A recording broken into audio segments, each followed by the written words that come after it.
Ilang bahagi ng Pilipinas ang naapektuhan dahil sa bagyong Christine na nagdulot ng matinding pagbaha sa ibang lugar. Patuloy pa rin ang paghahatid ng mga lokal na pamahalaan sa mga labis na naapektuhan ng nasabing bagyo. Ang detalye sa balitang pambansa ni Floyd Brents ng PTV.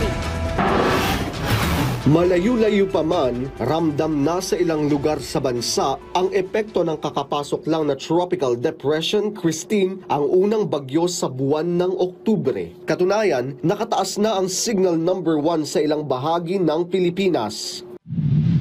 Sa Palawan, nagmistulang ilog ang kalsadang ito sa barangay Iraan sa bayan ng Rizal dulot ng matinding ulang dala ng bagyo. Pahirapan tuloy sa paglusong ang ilang motorista. Sa bayan ng Magpet sa North Cotabato, halos ilog na rin ang itsura ng barangay Bantak.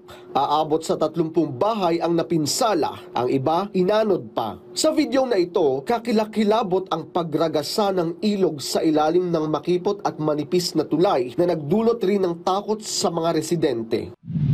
Sa North Cotabato pa rin, lubog na sa baha ang Bulol Elementary School sa bayan ng Pikit.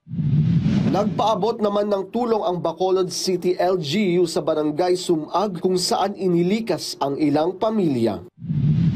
Patuloy namang pinapaalalahanan ang mga nakatira sa mga apektadong lugar na maging alerto at kung maaari ay lumikas sa malalapit na evacuation centers. Patuloy namang umaalalay ang mga lokal na pamahalaan sa naapektuhan ng bagyong Christine.